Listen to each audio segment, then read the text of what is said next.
Olá, bem-vindo, bem-vinda ao Grupo de Reflexão Bíblica São Jerônimo. O texto que hoje vamos refletir é o texto do Evangelho de Marcos, capítulo 1, versículos 40 a 45. Esse evangelho ele é bem particular, porque apesar de contar uma história muito conhecida, afinal Jesus realizou muitos milagres nos evangelhos, esse conta de um homem que se aproxima de Jesus e diz: se queres, podes purificar-me. E esse gesto deste homem é acompanhado do ajoelhar-se diante de Jesus que passava e vê este homem que suplica desta forma a sua cura. Ou a gente poderia dizer, nem se passava pela cabeça dele exatamente a cura, porque o que ele pede é uma purificação.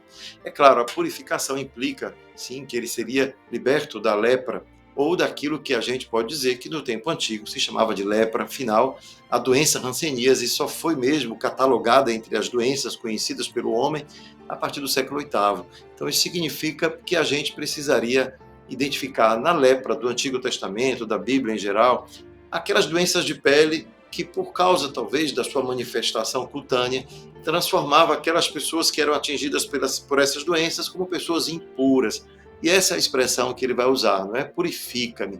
Porque, afinal, ser impuro do tempo de Jesus acarretava também uma exclusão da vida social, da vida do culto do templo.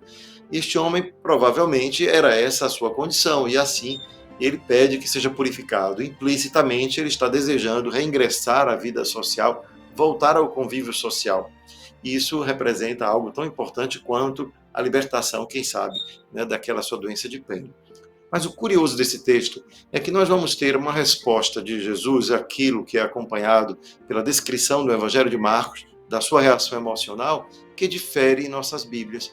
Nós vamos encontrar em algumas traduções a expressão que Jesus olhou com ira para aquele homem e depois disse: eu quero ser curado. Mas outras diz que Jesus compadeceu-se. E aí a gente vai ficar se perguntando, é possível então que a ira e a compaixão seja traduzida no mesmo texto bíblico? E as notas de rodapé vão nos dizer que são manuscritos diferentes, que coleções ou famílias de manuscritos diferentes deram origem, portanto, a duas formas diferentes de traduzir, ou pelo menos de descrever este milagre que Jesus realiza com este leproso. E aí, realmente, quando nós fazemos essa reflexão, descobrimos que na riqueza do texto bíblico reside também uma riqueza na interpretação que essa passagem pode nos oferecer. Vejam que quando Jesus purifica este homem, e o texto diz que ele estava irado, poderíamos nos perguntar contra quem Jesus estava irado? Contra aquele homem que fazia uma pergunta: se queres, podes purificar-me? Será que Jesus via nisso uma espécie de dificuldade deste homem de acreditar e, portanto, duvidava ou colocava em dúvida o querer benevolente de Jesus? Será que estaria ali?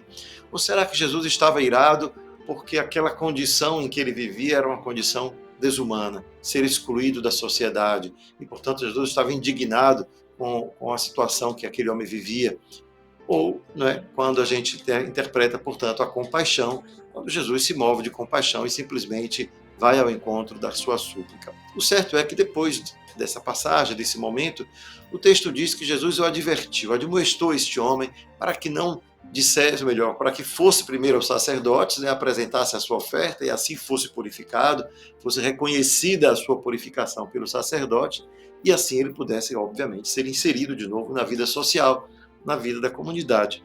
E em diante diz, dali em diante, que ele não deveria falar disso para ninguém. Claro, este homem desobedece, não somente não apresenta no texto a sua ida até o sacerdote, como também o sacerdote do templo, como também ele sai espalhando para todo mundo, e Jesus não pode mais entrar na cidade. Ele desobedece àquela admoestação que Jesus faz a ele.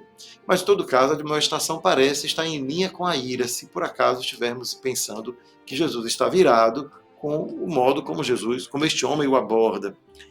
Em todo caso, como não podemos decidir sobre o que significa realmente esse sentido que o evangelista dá ao seu texto, nós podemos entender o quanto, quando traduzimos o significado da lepra para os nossos dias, o quanto também nós podemos ter reações semelhantes a essa de Jesus, de compaixão e de ira.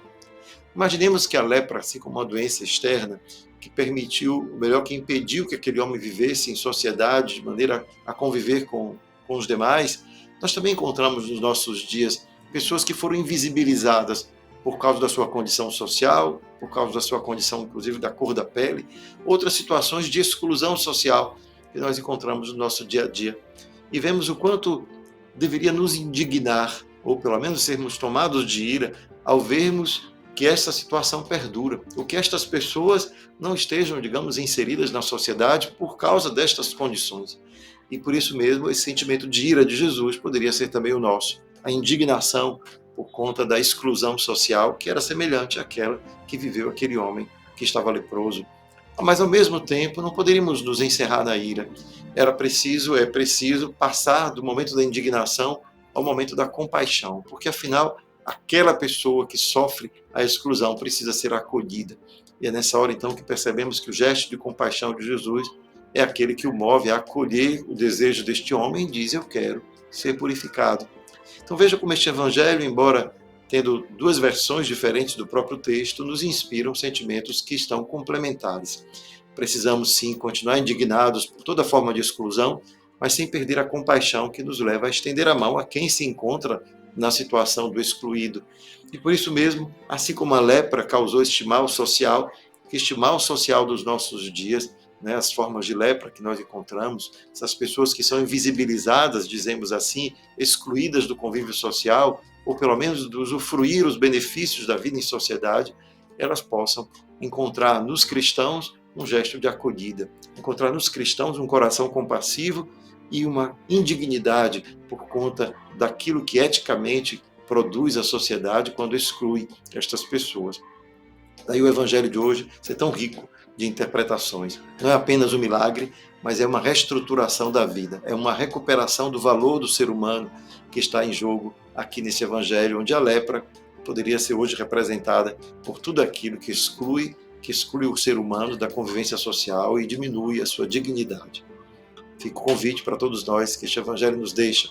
Sejamos atentos a como nós nos comportamos nos dias de hoje. Não sejamos aqueles que excluem, mas aqueles que, como Jesus, continuam se indignando diante das injustiças sociais e, ao mesmo tempo, ser compassivo para estender a mão a quem se encontra em necessidade.